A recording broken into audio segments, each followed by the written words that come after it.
உலகத்தை படைத்து சரிவர இயக்கிக் கொண்டிருக்கும் எல்லா வல்ல ஏகனாகிய அல்லாஹ்வுக்கு அனைத்து புகழும். மேலும் நபிகள் நாயகம் ஸல்லல்லாஹு அலைஹி வஸல்லம் அவர்களின் மீதும் அவர்கள் மனைவி, அவர்கள் உற்றார் உறவினர், சஹாபாக்கள், நபித்தோழர்கள், குறிப்பாக நம் அத்தனை பேரின் மீதும் சாந்தியும் சமாதானமும் என்றென்றும் நிலவட்டுமாக. அஸ்ஸலாமு அலைக்கும் வரஹ்மத்துல்லாஹி வபரகாத்துஹு. அன்புக்குரிய சகோதர சகோதரிகளே, இஸ்லாம் நம்முடைய ஆரோக்கியத்தை பற்றி மிகவும் வலியுறுத்துகிறது. அதிலே குறிப்பாக நமது உள்ளத்தையும் உடலையும் முறையாக கவனிக்க வேண்டும், முறையாக அதை பராமரிக்க வேண்டும் என்று இஸ்லாம் வலியுறுத்துகிறது. அதிலே பார்த்தோமே ஆனால் நம்முடைய மனிதர்களுக்கு இருக்கக்கூடிய அந்த மனித பற்கள் இறைவனுடைய ஒரு அத்தாட்சி. நமக்கு இருக்கக்கூடிய பற்கள் இறைவனுடைய அத்தாட்சியாக இருக்கிறது. இப்படி என்று பார்த்தால் அந்த பற்களை பற்றி தான் இப்போ எனக்கு தெரிஞ்ச விஷயத்தை உங்ககிட்ட ஷேர் பண்ண போகிறேன். முதல்ல நம்மளுக்கு பற்கள் மனிதர்களுக்கு எப்போ அறிமுகம் ஆகுது அப்படின்னு பார்த்தீங்கன்னா, பிறந்த ஒரு குழந்தை பிறந்ததற்கு பிறகு ஒரு 6 மாதத்துக்கு கழிச்சு தான் என்ன ஆகுது, பற்கள் முளைக்க ஆரம்பிக்கிறது. ஒரு குழந்தை பிறந்து 6 மாதத்துக்கு அப்புறம் தான் பற்களே முளைக்க ஆரம்பிக்கிறது. அப்படி முளைக்க ஆரம்பித்த உடனே எல்லா பற்களும் முளைக்காது. ஃபஸ்ட்டு 2 பற்கள் மட்டும்தான் அந்த குழந்தைக்கு முளைக்கும். ஏன்னா அப்போதைக்கு அந்த 2 பற்கள் மட்டும்தான் அந்த குழந்தைக்கு தேவை உள்ளதாக இருக்கும். இந்த பற்கள் பார்த்தீங்கன்னா ஃபஸ்ட்டு 2 பற்கள் முளைக்குது பார்த்தீங்களா, அடுத்து 2 பற்கள் முளைக்கும். அதாவது மனிதனுக்கு அந்த பற்களை நம்ம வகைப்படுத்தணும்னா ஃபஸ்ட்டு முன்பற்கள், கோரை பற்கள், கடவாய் பற்கள், அதாவது கடைசியாக இருக்கிறது. இதை எப்படி சொல்லணும்னா, ஆரம்பத்தில் பால் பற்கள், நிலை பற்கள், அறிவு பற்கள் என 3 வகை பற்கள் உள்ளன. ஆரம்பத்தில் கீழே மேலே என தலா 10 பற்களும், அடுத்து இது போல 14 நிலை பற்களும், இறுதியாக இது போல தலா 2 அறிவு பற்களும் முளைக்கின்றன. மனிதனுக்கு இந்த முறைப்படி தான் என்ன ஆகுது, பற்கள் முளைக்கிறது.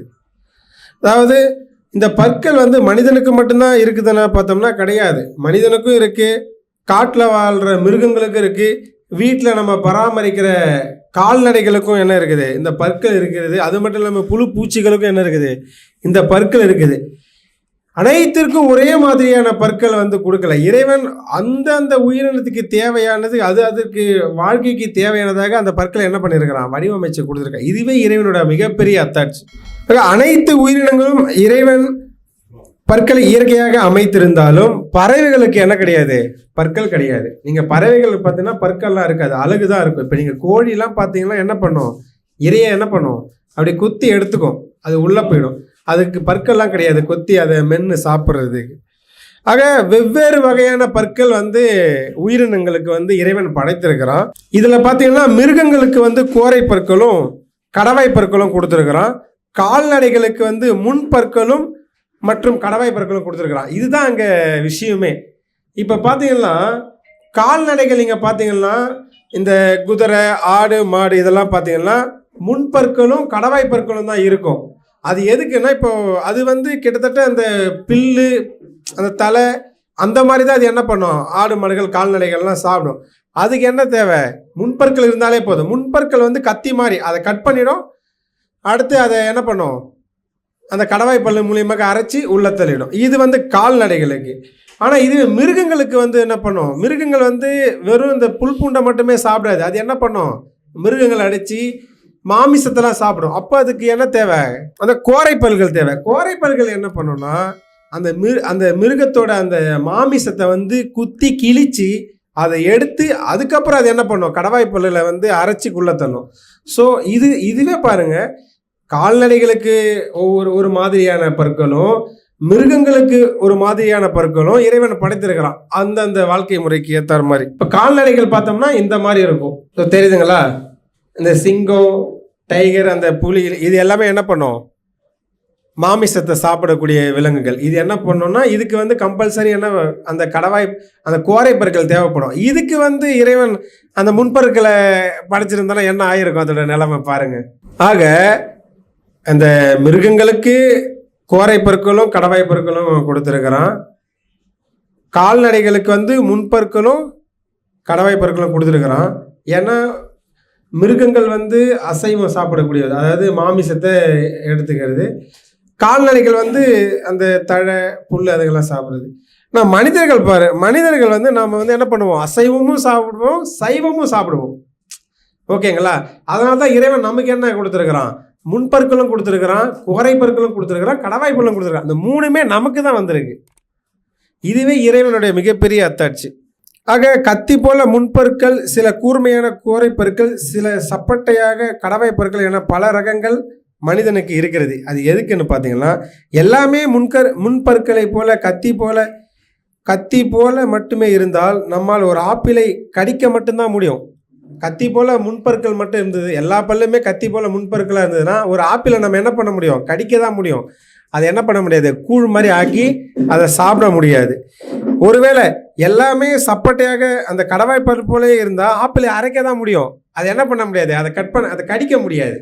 ஸோ இதுவே இறைவனுடைய மிகப்பெரிய அருட்கொடை. அடுத்து பாருங்கள், அந்த பல்லு வந்து சாதாரண ஒரு ஈறு தான். இது ஈறுன்றது ஒரு சின்ன பகுதி. அந்த சின்ன பகுதியில் தான் அந்த பல்லு என்ன பண்ணியிருக்குது, நட்டு வச்சிருக்குது. அந்த ஆழத்துக்கு ஒரு குச்சியை நம்ம தரையில் நட்டு வச்சுட்டா அது ஈஸியாக பிடுங்கிடலாம். ஆனால் நம்ம பல்ல கையால் பிடுங்க முடியுமா? பாருங்கள் எவ்வளோ ஒரு வலிமையை கொடுத்துருக்கு அந்த சின்ன பகுதியில். இதுவே இறைவனுடைய மிகப்பெரிய அத்தாட்சி. உடலில் எலும்புகளை விட மிக வலுவானவை பற்கள். அதனால்தான் மென்மையான பஞ்சு மிட்டாயை நம்மால் சாப்பிட முடிகிறது. கடினமான கரும்பு, அந்த கடினமான பொருட்களை என்ன பண்ண முடியுது, நம்மளால் அதை பல்லால் கடிச்சு சாப்பிட முடியுது.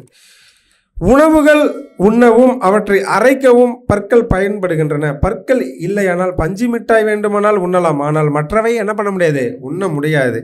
பல் போனால் சொல் போச்சு என்ற ஒரு பழமொழி உண்டு. பற்கள் இல்லையானால் தெளிவாக பேசவே முடியாது. சொல்லப்போனால் தெளிவு என்ற வார்த்தையை தெளிவாக பேச முடியாது. ஏனெனில் அந்த தெளிவுக்கு வரக்கூடிய அந்த முதல் வார்த்தையை நம்ம உச்சரிக்கணும்னா என்ன பண்ண முடியும், அந்த நாக்கு வந்து அந்த பல்லில் உரசனா தான் அந்த வார்த்தையை என்ன பண்ண முடியும், நம்மளால பேச முடியும். ஆக பற்கள் தான் முகத்துக்கான பொலிவை தருகின்றன. ஆக நம்ம உண்ணக்கூடிய உணவுக்கு வந்து அந்த உணவை வந்து நம்ம முழுமையாக உண்ண வேண்டும் என்றால் பற்கள் தேவைப்படுகிறது. நம்ம நல்ல முறையில் பேசணும், கரெக்டான தெளிவான முறையில் பேசுவதற்கு அந்த பற்கள் தேவைப்படுகிறது. நம்முடைய முகம் ரொம்ப அழகாக பொலிவாக இருக்க வேண்டும் என்றாலும் அந்த பற்கள் தேவைப்படுது. இது எல்லாமே இறைவனுடைய அத்தாட்சி தான். ஆக இந்த பற்களை நாம் வந்து முறையாக என்ன பண்ணணும்னா பராமரிக்கணும்.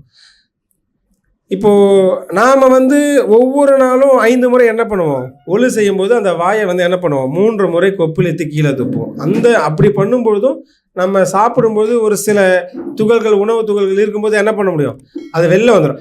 மற்ற சமுதாய மக்கள் எத்தனை முறை அவங்களுடைய வாய் என்ன பண்ண கொப்பளிக்கிறாங்கன்னு நம்ம பார்த்தோம்னா கிடையாது, ரொம்ப ரொம்ப குறைவு தான். நபிகள் நாயகம் சொன்னாங்க, அவங்க வந்து மிஸ்வாக், அதாவது பல் துலக்கு வந்து மிஸ்வாக்னு சொன்னாங்க.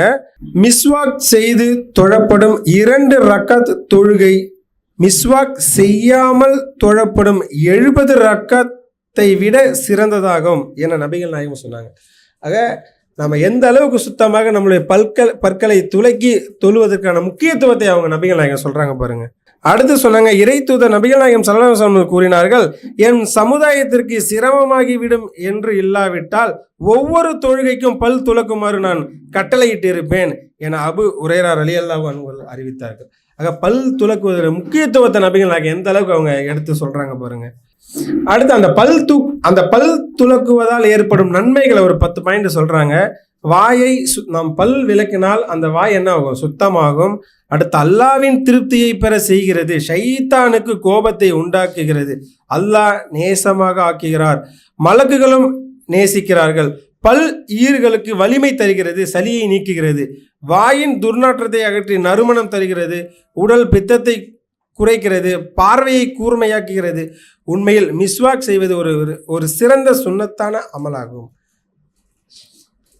ஆக சகோதரர்களே, நம்முடைய அந்த மிஸ்வாக் என்பது, பல் சுத்தம் என்பது நம்முடைய வாழ்க்கையில் நம்ம ஒவ்வொருவரும் கடைபிடிக்க வேண்டிய முக்கியமான பண்பு. அதனால் ஏராளமான நன்மைகள் இருக்கிறது என்று நபிகள் நாயகம் சொன்னார்கள். இந்த பற்கள் இறைவனுடைய அத்தாட்சி என்பது இதுக்கு ஒரு மிக சிறந்த சான்று நமக்கு தேவை கிடையாது. இந்த பற்களுடைய அந்த பயன்களை நம்ம சிந்திச்சு பார்த்தோம்னா தெரியும், இறைவன் நமக்கு எவ்வளோ பெரிய அருட்கொடைகளை கொடுத்துருக்கிறான்னு சொல்லி நம்மளுக்கு ஞாபகப்படுத்தும். ஆக ஒவ்வொருவரும் நமக்கு கொடுத்த அந்த ரஹமத்துகளை அருட்கொடைகளை எண்ணி இறைவனுக்கு நன்றி கூறியவனாக என்னுடைய உரையை முடித்துக் கொள்கிறேன். வாஹிரதக்வானா அல்ஹம்துலில்லாஹி ரப்பில் ஆலமீன். அஸ்ஸலாமு அலைக்கும் வரஹ்மத்துல்லாஹி வபரகாத்துஹு.